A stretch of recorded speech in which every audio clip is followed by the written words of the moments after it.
The door creaked open, and I stepped into our apartment in downtown Chicago, letting out a breath I didn't realize I had been holding.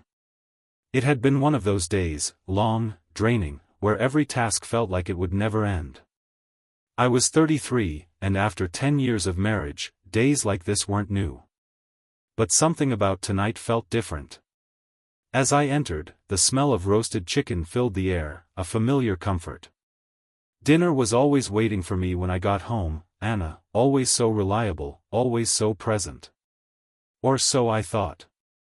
I walked through the hallway, kicking off my shoes, and placed my briefcase by the door. My thoughts kept racing. The apartment felt eerily quiet, like it was waiting for something to happen. The warm glow from the kitchen light bounced off the walls, but it didn't feel welcoming tonight. "Hey," Anna called from the kitchen, her voice casual as she set down 2 plates on the counter. Anna was 31 now, a year younger than me, but in the last couple of months, I felt like I'd been seeing her less and less. Something had changed. Her smile was polite but strained. It wasn't the smile I'd grown accustomed to. "Dinner's ready," she added, as if everything was normal. I nodded, giving a quiet thanks, but I couldn't shake the feeling of unease that had settled in my chest. I noticed the way she didn't quite look at me as she handed me my plate. It was subtle, but it stung. As we ate, the conversation was predictable: work updates, a few jokes about coworkers, stories about her day. There was a joke about a video she found earlier, and I forced myself to laugh along. But every time I caught her gaze, there was something off. Her eyes would drift for a second, her smile fading just a little too quickly. It was like she was somewhere else, and I was just a part of the routine. After dinner, I cleared the plates and walked toward the living room. Anna had already settled onto the couch, her phone in hand, scrolling as usual. The familiar rhythm of our evening had turned strange, the silence between us heavier than it used to be. There was no comfortable chatter, no casual talk about the day. Instead, it felt like we were avoiding something, as if speaking would make whatever it was between us even more real. I sat down next to her, keeping a little distance, though I could feel the tension rising. She didn't even look up from her phone. I reached for the remote, but as I did, she shifted slightly, just enough for me to notice. "You okay?" I asked, my voice quieter than I intended. I had been asking her this question a lot recently. Over the past few months, it seemed like there was a growing chasm between us, and I was too afraid to address it head-on until now. Anna didn't even glance at me as she answered, "Yeah, just tired." Her tone was flat, her eyes glued to the screen. I could tell she wasn't really there with me. I felt a familiar ache in my chest, one that had become a constant companion lately. The emotional distance between us wasn't just in her response, it was in her whole demeanor. It was like I was sitting next to a stranger, someone I didn't recognize. I leaned in slightly, trying to push the walls back between us. "Anna, we've been off lately," I said, my heart pounding as I prepared for the inevitable confrontation. "I feel like there's a gap between us, and I don't know how to fix it. Can we talk about it?" For a moment, she didn't respond, her fingers still scrolling across the screen. Then, she set her phone down, giving me the smallest of glances, her smile more out of politeness than anything else. It was there and gone in an instant. "Sure, let's talk," she said, her voice cool but controlled. "But let's talk about the fact that I do everything around here and you barely even notice." I froze.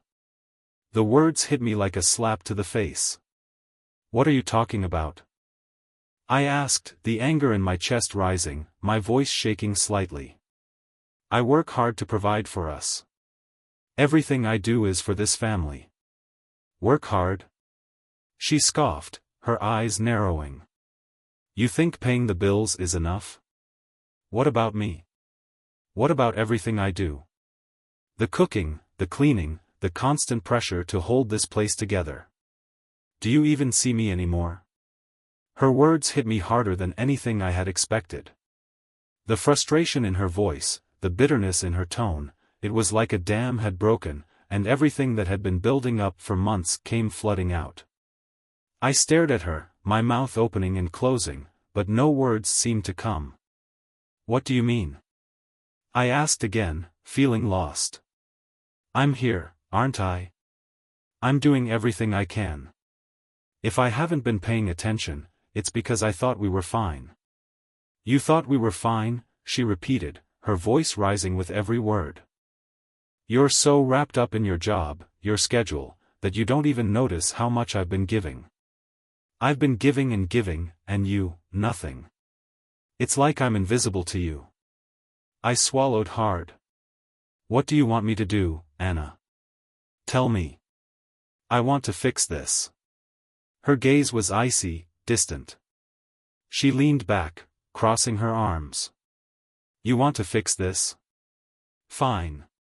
If you want intimacy, you'll have to pay for it," she said, the words cold and cutting. I blinked, sure I hadn't heard her right. "What?" My voice was barely a whisper. "You heard me," she said, not looking away. "I've done everything, emotionally, physically, and it's never enough. If you want something from me, you'll have to earn it." I let out a small laugh, though it didn't reach my eyes. I thought she was joking, trying to lighten the mood, but her expression remained unwavering. "You can't be serious," I said, my anger flaring. "We're married. This isn't some business transaction. This isn't how relationships work."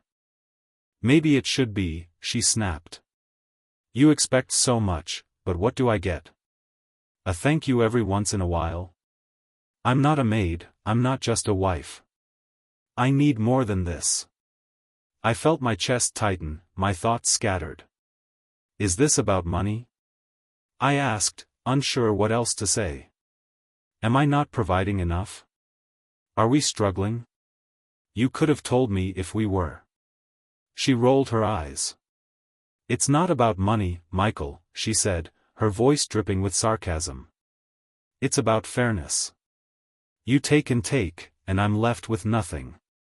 You don't even see me anymore." "Not really. And I've had enough." Her words struck a nerve. She was right. I had been so caught up in work, in providing, that I hadn't stopped to ask how she was really feeling. "Anna," I began, my voice softening, "what do you need from me? Please, tell me. I want to understand, I really do. We've been through so much together. This can't be the end, not like this." She let out a long, defeated sigh. "I don't know if I can keep doing this anymore, Michael. I've tried. I've tried for so long." The silence between us was deafening. I didn't know what else to say, but it was clear that the foundation of everything we had built was crumbling, piece by piece. I couldn't believe that after everything we'd been through together, after 10 years of marriage, this was the place we had ended up. She stood up abruptly, walking toward the kitchen without another word. I stayed seated on the couch, my mind racing. What had gone wrong? How had things turned so quickly? The days after that conversation felt like walking through a fog. Anna became more withdrawn, her eyes distant whenever I tried to talk. The gap between us was no longer just emotional, it had become a physical chasm that neither of us knew how to bridge. I began spending more time at work, trying to drown out the tension, but it was impossible to escape the feeling that something fundamental had shifted between us. One evening, after another strained dinner, I found myself sitting at the kitchen table, staring at my reflection in the dark window. I wasn't sure what I was waiting for. A sign? A solution? But every time I looked at her, I felt like a stranger sitting next to me. Anna was in the living room, scrolling through her phone again. I watched her for a few moments before speaking, unsure if it was the right time. "I've been thinking about what you said," I started, my voice low. "About everything. I know I've been distant. But I want to fix it. I want to do better." She didn't look up. "You don't get it, Michael," she said, her voice barely above a whisper. "It's not just about trying harder. It's about seeing me. It's about understanding that I'm not okay, and I haven't been for a long time. You keep trying to fix things like they're problems at work, but this isn't something you can just solve with effort. This is us." I sat there, feeling the sting of her words like a slap. I hadn't been seeing her. I'd been so focused on fixing the surface problems that I hadn't noticed the deep cracks in our relationship. "I'm sorry," I said, my voice catching. "I really am. I didn't realize how much I had taken you for granted." She finally put down her phone and turned to face me, her eyes dark and tired. "It's too late for sorry, Michael. The damage has been done." The days that followed felt like a blur. There were no more shared dinners, no more quiet evenings spent together. We lived in the same apartment, but it was as if we were living separate lives. I went through the motions, getting up for work, coming home late, doing what needed to be done. But nothing felt the same. The weight of her words hung over me like a cloud, one I couldn't escape. I couldn't help but think about all the moments we had shared in the past, the trips we took, the dreams we talked about. All of that seemed so far away now, like a distant memory of something that had never truly existed. One night, I came home to find Anna sitting in the living room, staring at the wall. The soft hum of the city outside barely reached us through the thick glass of the window.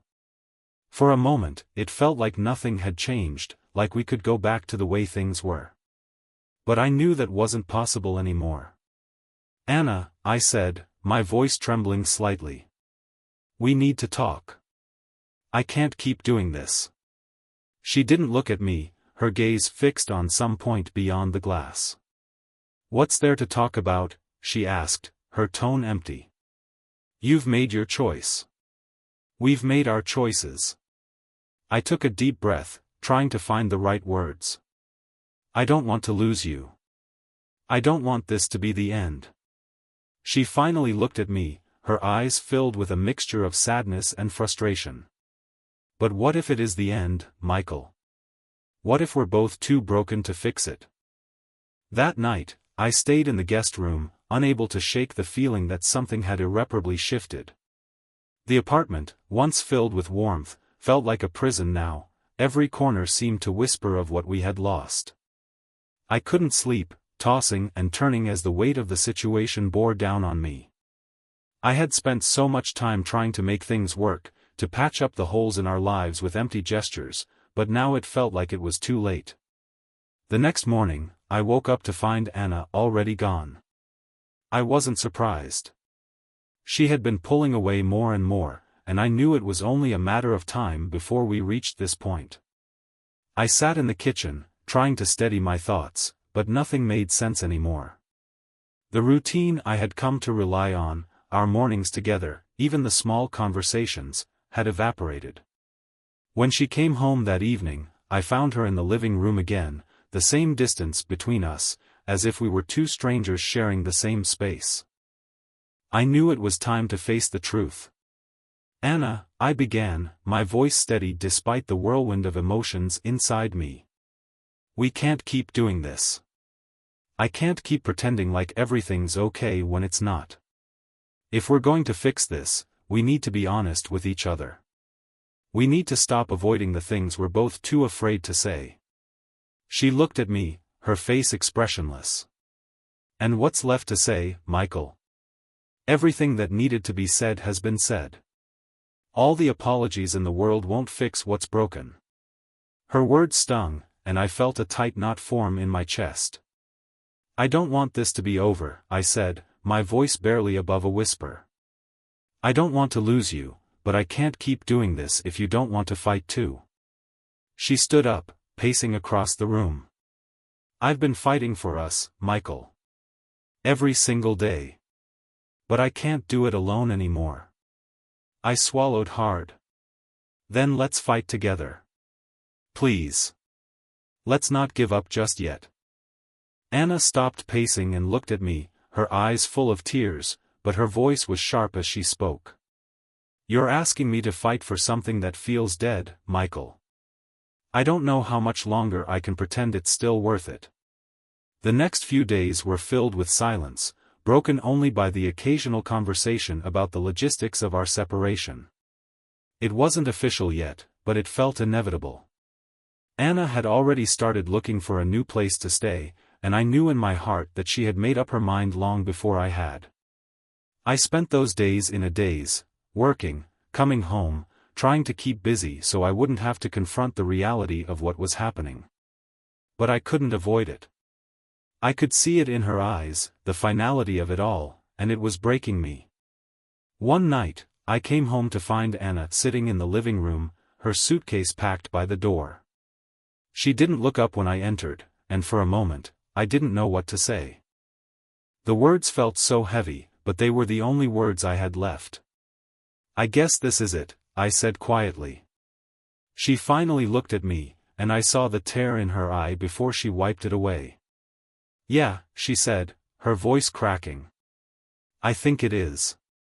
I walked over to her, standing there in silence for a few moments. I'm sorry, Anna, I said, my voice breaking. I never wanted it to come to this. I know, she whispered. But we've been living in this mess for so long, Michael. I don't know how much more I can take. And with that, she left. The next few weeks were the hardest of my life. I found myself wandering through the apartment, unable to focus, unable to escape the overwhelming emptiness. I had lost her. The woman I had loved, the woman I thought I knew, she was gone, and the life I had built with her felt like it had crumbled overnight. But slowly, painfully, I began to rebuild. I spent more time with my friends, started going out, and even began therapy to work through everything. It was an exhausting process, and there were days when I still wondered if I could have done more. If I could have seen the cracks before they became chasms. I remember one evening, sitting alone in my apartment, looking out the window at the city skyline. For the first time in months, I felt a spark of something, hope. It wasn't much, but it was enough. I wasn't okay yet, not completely. But I was learning to be okay with the fact that I didn't have all the answers. And maybe, just maybe, that was enough for now. As time went on, I found myself getting used to the quiet. The apartment, which had once felt so full of life, now felt like an empty shell, but it was mine again. It wasn't perfect, but it was mine. I'd never imagined I would be here, alone, after everything. But somehow, I was learning to breathe again, to live in a way I hadn't in years. But then, out of nowhere, I got a call from Anna. Her name flashed on my phone, and I froze. It had been weeks since we'd spoken. She had moved out, and we'd agreed to keep the lines of communication strictly about the practical things. We hadn't had any deep conversations since that night. Hey, I answered cautiously, my heart beating in my chest. Hey, Michael, Anna replied, her voice quieter than I expected. I don't know if this is the right time, but I just wanted to check in. I've been thinking about everything. I let out a breath, unsure of how to respond. It wasn't often we spoke now. Okay, I said, my voice soft. What's on your mind? I'm sorry for the way things ended. I don't know if that makes a difference now, but I need you to know that I never wanted it to go down like that, she said, her words almost hesitant. I don't think I've ever really said it, but I miss you, Michael. I miss what we were. Her words hit me like a punch to the gut.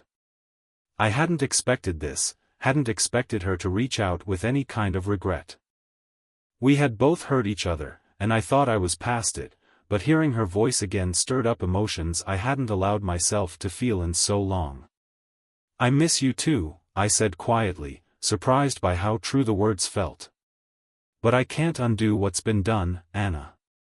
I don't know if we can fix it, but I want to believe we can both be better, separately. There was a long pause on the other end of the line. I could almost hear her wrestling with her own thoughts. Maybe you're right, she finally said. Maybe we can't fix it. But I don't want to leave things like this, Michael. I don't want to be another chapter in your life that's only full of regret. Her words lingered in the air, and for the first time since our separation, I felt like I was hearing her fully. I don't want that either, I said, my voice cracking. I need time. Time to figure out who I am without you, and I think you do too. We both knew that we couldn't go back to what we had before. It wasn't just about the marriage, it was about the people we had become in the aftermath. We had both changed, and we couldn't unchange that. But maybe, just maybe, there was a possibility for us to be at peace with each other, even if we didn't have a future together. A few weeks later, Anna and I met for coffee at a small cafe in the city. It wasn't a dramatic moment. There were no tears, no passionate arguments. Just two people who had shared a part of their lives and were now coming to terms with the fact that things had ended. We sat across from each other in the small booth, our coffees growing cold as we talked, more at ease than we had been in a long time. The tension that once hung thick between us was gone, replaced by a quiet understanding. I think we're going to be okay, she said after a long pause. Not together, but okay. And maybe that's enough. I smiled faintly. Maybe it is. We both knew the love we once shared wasn't enough to save us, but it didn't need to be. The relationship had run its course, and now it was time for us to move on. That was the last time we saw each other face to face. We didn't need grand gestures or promises. We had said what needed to be said, and that was all that mattered. Months passed, and I found myself standing at the edge of something new.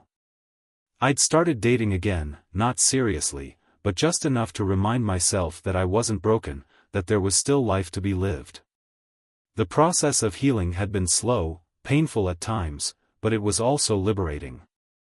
I could look back at the past and acknowledge the pain, but I could also see how far I had come. And while there were moments of doubt, moments when I questioned everything I'd done, I had come to understand that I was more than just the sum of my mistakes. As I stood in the city, watching the sun set behind the skyline, I realized that the future wasn't as uncertain as I had once thought. I didn't know what it would hold, but I was ready to find out. And for the first time in a long time, that was enough.